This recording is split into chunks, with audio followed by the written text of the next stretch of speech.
Danas smo na izložbi umjetnice Luize Pasku u Galeriji događanja. Izložba je nazvana Terapija usporedbom i radi se u biti o prvom tvom radu koji se bavi nekakvom intimnom domenom. Možeš nam reći koja je tema, zašto ta tema? Tema zapravo se bavi nelagodom koju svaki čovjek bar jednom osjeti u tijelu.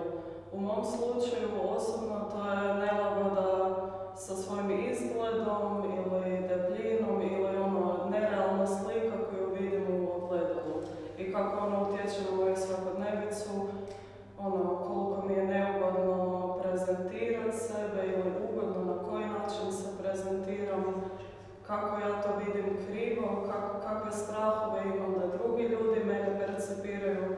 Tako da ima tu puno slojeva, ali bazična ideja jest nelagoda u tijelu.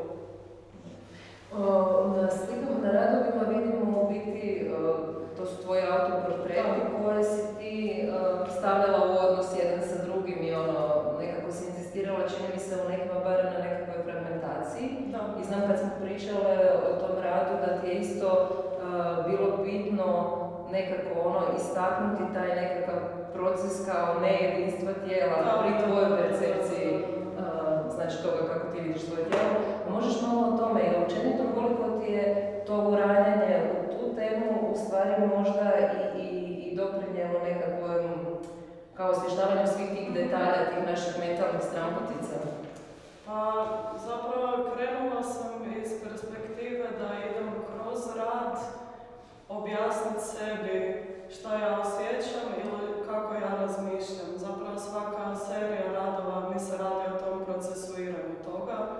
I ovo što si rekla o stavljanju stvari u odnos, mislim da je to za mene jedini način da pokušam razumjeti neku temu. Tako da stavim odnos nečega u usporedbi s odnosom nečeg drugog. Ovdje imam odnos tijela prema ogledalu ili odnos misli o tijelu prema stvarnom tijelu. To je sve nastalo iz te muke s tom fragmentacijom. Imamo rekao da u ovom svijetu gdje vidimo sve djelomično, vidimo isječke života, vidimo isječke tijela, isječke lica i teško je fokusirati se na neku cjelokupnu zdravu sliku. Nakon nekog vremena mi je došla ta opterećenost tom necjelovitošću. Ali mislim da sam kroz rad uspjela malo sažeti tu cjelokupnu sliku sebe, objasniti sebe samoj sebi kroz zato što likovno djelo je dobar način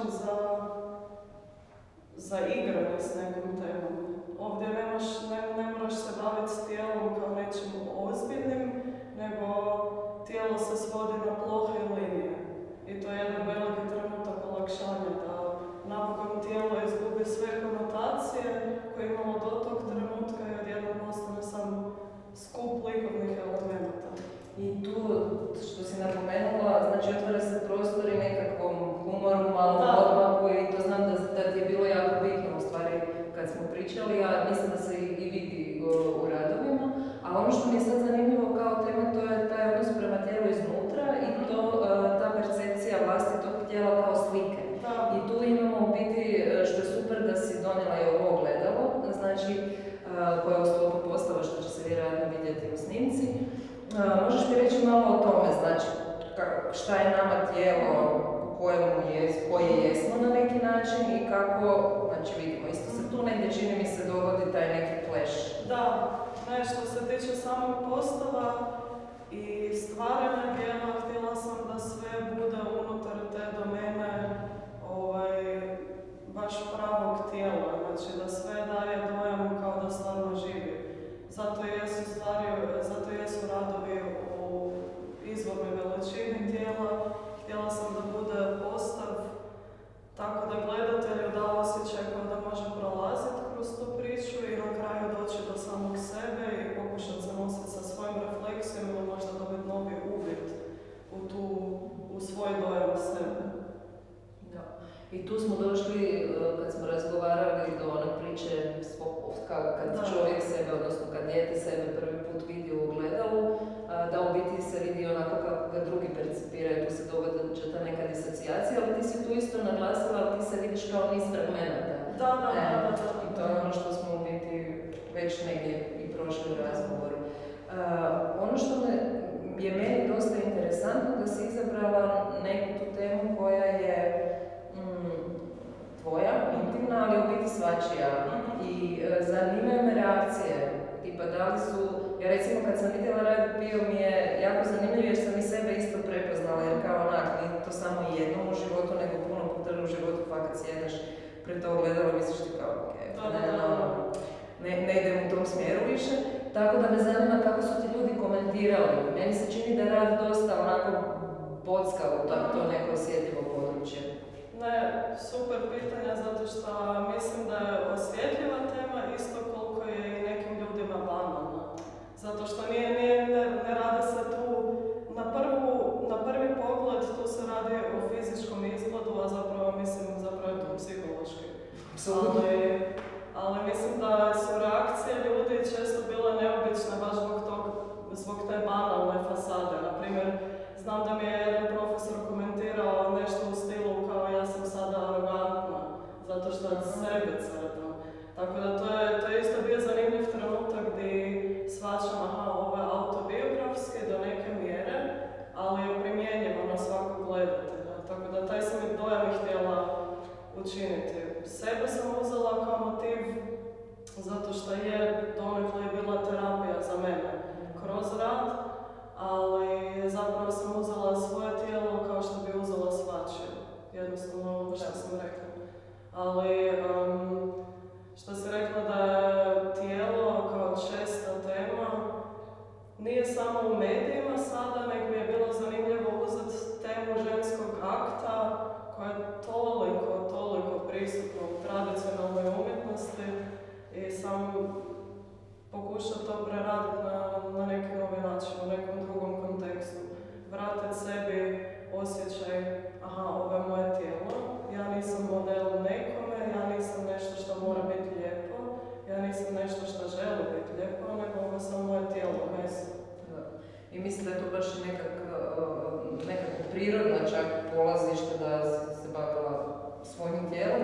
I mislim čak da uopće nije banalna tema jer ja sam se sad bavila uopće nekim drugim stvarima, ali sam baš pročitala i gledala neke dokumentarce tipa sad društvene mreže i mladi ljudi. Uopće koliko je problema sad osjećajem vlastitog tijela. Tu se zaista ne radi, najmanje se radi o tome kako ja izgledam, nego kako ja u biti živim sa sobom i na koji način se prihvaćam. I to baš jeste tema koliko kužim, pogotovo za mlađe, uvijek je za mlađe generacije, to je specifično za jednu nekakvu etapu životnu, ali čini mi se da je baš sa tim društvenim mrežama i sa svim tim pritiskom uređivanja fotografije i svega, to nekako stvarno onak. Da, imam osjećaj kao da je to baš za moju generaciju specifično, jer smo baš od ranog tineđerstva, znači od početka kad imamo pametni mobitel, smo previše svjesni toga kako izgledamo i kako nas ljudi gledaju. Ali da, nije ovo što si rekla, to je tema koja se proteže u druge načine. Tu odjednom imaš ne samo nezadovoljstvo izgledom, nego imaš nezadovoljstvo prezentiranjem ili prezentiranjem karaktera ili nezadovoljstvo kad se ne poklapa tako način na koji te neko gleda i način na koji se ti osjećaš.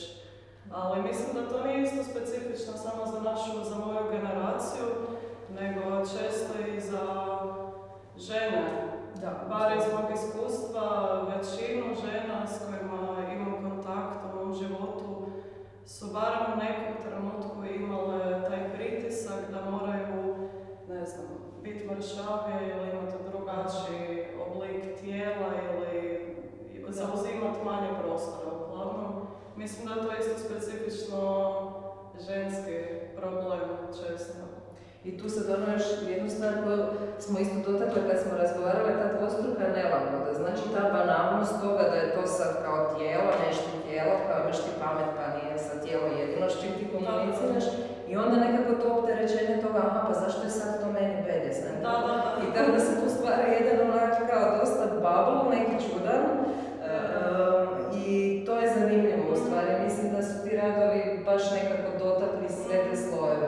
I mislim da nema niš banalno u tome da se otvaraju te teme kako smo mi sa sobom, jer je to onak kako smo i sa svijetom, ne? Da, ovo što si rekla, bubble je dobra riječ. Ja to isto osjećam često kao neki loop. Gdje ti od jedne nelagode ili od jednog nezadovoljstva koje ti se pojavi neko nasumično jutro, to se pretvori u jednu kolotečinu i vraćaš se i vrtiš se u krug sam sa svojim razmišljanjima. Tako da mislim da se isto na radovima vidi dosta taj obsesivan karakter. Mislim što je specifično za mene jer ulazim lako u te lupove u svojoj glavi, tako da ovo je bio način da izađem iz tog badala. Je li uspjelo? Jednom. Mislim, na kraju terapija usporedbom nije terapija. Ali je način za probavljanje. Da, malo naslov isto, to je, da, ima taj ironijski moment, da. Je, u većini radova ne mogu izbjeći barem neku dozu ciničnosti, onda to za sobom nosi malo humora. Tako da, to, ja mislim, je baš u svim radovima prisutno. Ne znam da li smo nešto propustili reći što? Mislim da smo sve zaokružili dobro. Okay. Hvala što ste nas pratili. Hvala puno.